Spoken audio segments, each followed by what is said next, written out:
To finish will leave you feeling like a champion and positively change your life. American Olympian Jeff Galloway. When we hear quotes like this, the message is supposed to be motivating, with the emphasis being on perseverance. It doesn't matter on the finish time so much as the finish line. Today, I want to lead you through the story of a runner who encapsulates this feeling of perseverance, and subsequently, the story of the 1912 Olympic Marathon. A harsh and rough race, a world record, a death during the race, and a 54-year-old missing persons case. Today I want to tell you about the story of Shizo Kanakuri. Kanakuri was born in 1891 and quickly grew to find his passion for running. Throughout primary school, Kanakuri honed his skills on the track, and while attending Tokyo Higher Normal University, was even able to complete for Japan's 1911 domestic qualifying trials. This was a huge deal. This was going to be Japan's first ever presentation at the Olympics. During his qualifying trials, he allegedly even broke the world record for the marathon, finishing the 40-kilometer run with a total time of 2 hours and 32 minutes. Side note, at the time, 42.2 kilometers was not yet cemented as the regulation distance for the marathon, so many races at the time varied between 35 to 50 kilometers. And with that, he was only one of 2 athletes that Japan was able to afford to send to their premiere at the Olympics. When I say afford to send to the Olympics, I mean monetarily. Even though Kanakuri qualified for his country, he himself had to pay the 1,800 yen for his travel expenses.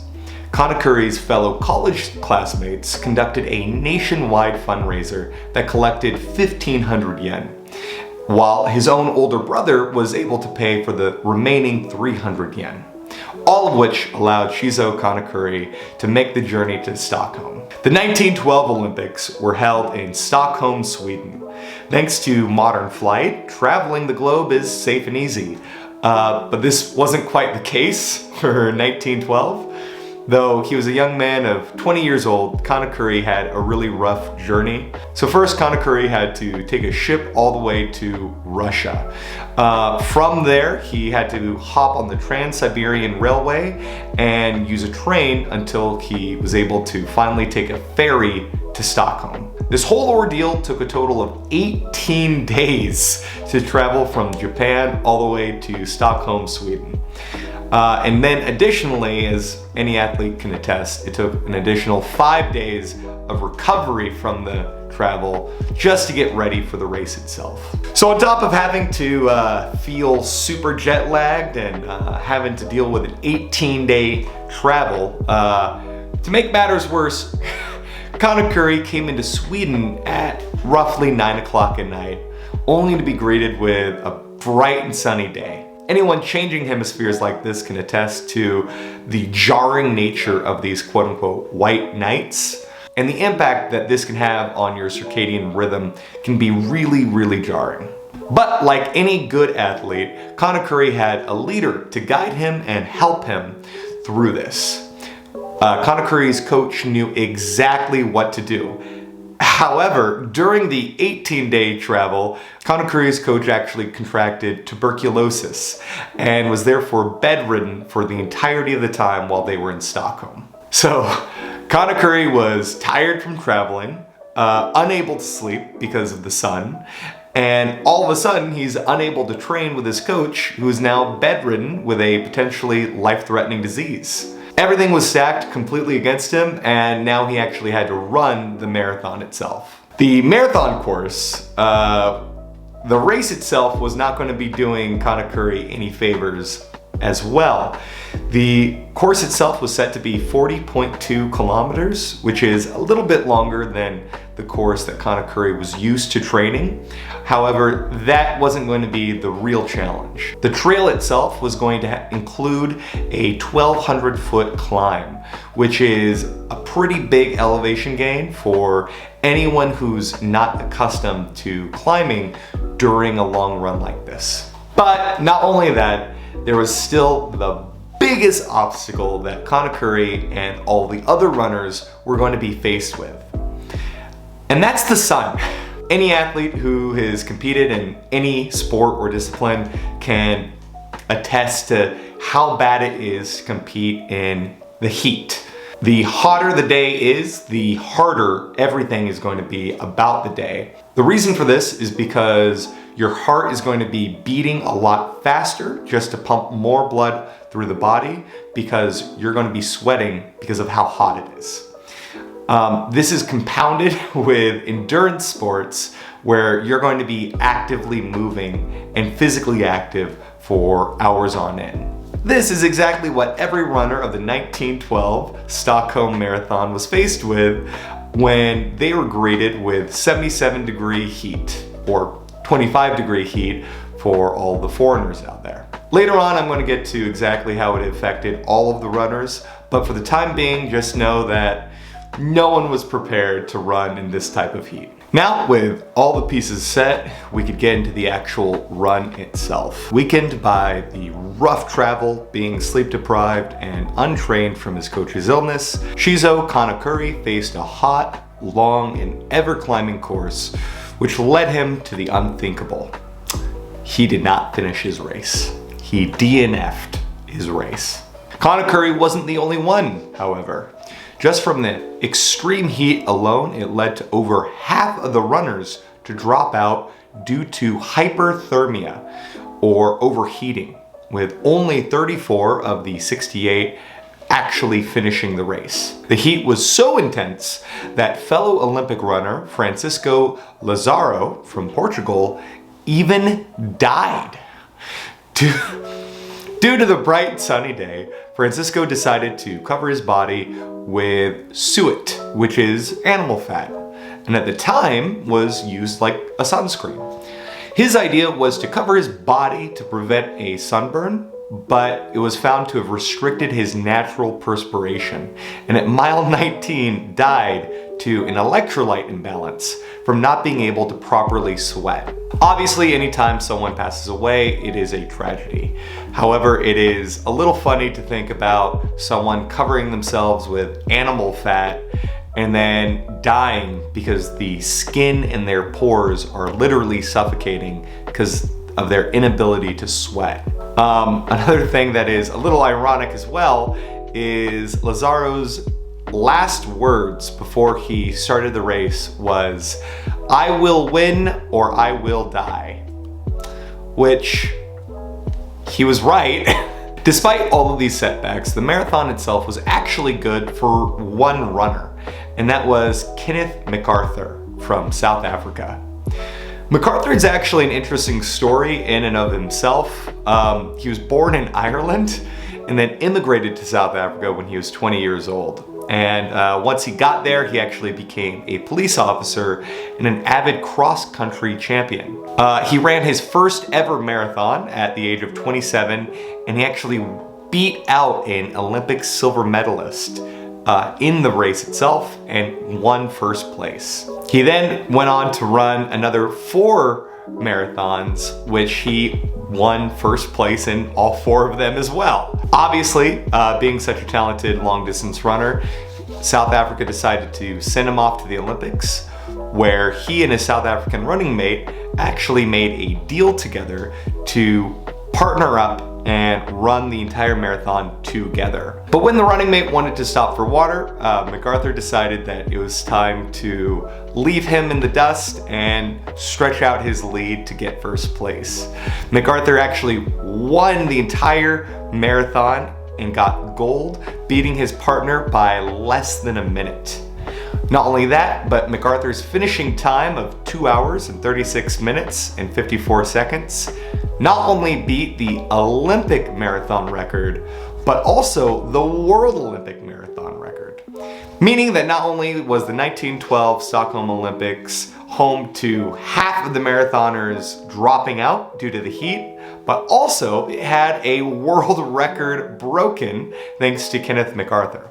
Afterwards, MacArthur was injured and unable to run any more races. Meaning essentially this dude grew up in Ireland, immigrated to South Africa, ran 6 marathons, got first place in all of them, won a gold medal, and then just dipped out of the running community. But while Kenneth MacArthur was winning the gold medal and breaking a world record, our boy Shizo Kanakuri was not having the exact same luck. Kanakuri was struggling, and 27 kilometers into the race, or 16 miles for the American folks, Kanakuri actually collapsed from overheating. Thankfully, he fell in front of a local farm where several farmers were working the field. Seeing a random marathoner just fall down in front of them, they rushed to his aid and actually grabbed him and brought him into the barn to cool down in the shade. Kanakuri ended up spending the whole night in the barn, resting and recovering from overheating during this race. I couldn't find any extensive research as to how bad it was, how badly he was overheating and how badly he was dehydrated. However, considering the fact that he was willing to sleep in a barn overnight just to recover, kind of illustrates that he was not doing so good. And also considering that half of the runners ended up dropping out from the race and one runner even passed away, it's very clear that Kanakuri is lucky that he had the fortune of being found by some farmers. However, it is kind of funny thinking about a Japanese marathoner collapsing from overheating during a race just to wake up to some random farmers speaking a foreign language trying to help him out. I don't know, it's just kind of funny to me. Kanakuri was so overcome with guilt and with shame that he didn't even report to the Olympic Committee in Stockholm. Straight from the barn, he grabbed his running shoes and started walking to the nearest train station where he would eventually make his way back home to Japan. However, from the Olympics perspective, they had 34 runners complete a race. They had 34 runners who were unable to finish. They had one person died, and then all of a sudden they have one marathoner from Japan who is nowhere to be found. And so the Olympic Committee organized a search party to start looking for the missing marathoner.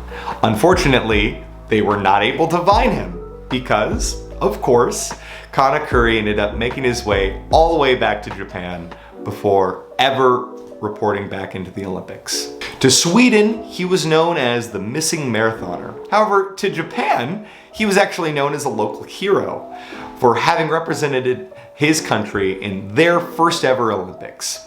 After finding out that he wasn't the only one to drop the race, Kanakuri was motivated to train more and get better. Kanakuri trained more to get faster and better as he eventually represented Japan again during the 1920 and 1924 Olympic Games. The 1916 Olympics were canceled due to World War I, a war that was so great, I'm sure there won't ever be a sequel. But during this time, he also established the Hakone Ikeden. If I am butchering the pronunciation, I apologize. I am a dumb American. But the Hakone Ikeden is a race held every year that goes all the way from Tokyo to Hakone. This is about 80 kilometers or roughly 50 miles, and it's a relay race that spans over 2 days. This race became so popular among the running community that it began to be held every year and was televised to the whole nation. And it became so popular, in fact, that it is still going on to this day. The Hakone Ikeden celebrated its 100th year anniversary during January of 2020. Thanks to Kanakuri's prominence within Japan's running community, he was been labeled the father of marathons. However, in Sweden, he was still known as the missing marathoner. That is, until 1967. After 50 years of being considered a missing person in Sweden, authorities were finally able to discover that not only is he alive, but he's doing pretty well in Japan. Sweden's public television network actually reached out to Kanakuri to finally complete his run by coming back to Stockholm and finishing the race that he had dropped out all those years ago, which he accepted. And at the age of 74 years old, he again traveled to Sweden to finally finish what he started. And he crossed the finish line with a total time of 54 years, 8 months, 6 days, 5 hours, 32 minutes, and 20 seconds. And with Kanakuri of Japan crossing the finish line, thus ended the entire schedule of the 5th Stockholm Olympic Games, and finished a marathon that saw 34 dropouts, a death, a world record for the fastest marathon, and finally now, a world record for the slowest. Although not quite as fast as he once was as a young man, Kanakuri still persevered and pushed himself to finish at 74 years old, crossing the finish line. When questioned about the race, Kanakuri's response was, "It was a long trip. Along the way, I got married, had 6 children, and 10 beautiful grandchildren." For Kanakuri, finishing the Stockholm Marathon, it did make him feel like a champion. Not because he crossed the finish line though, but because it demonstrated a life well lived. A horrendous race beat him down and forced him to drop out, but nevertheless, he persisted and continued to support and encourage those in his community and grow old with a loving and caring family. In 1983, Kanakuri passed away at the age of 92, surrounded by friends and family. And today he is remembered not just as the father of marathons, but for the persistence of a champion.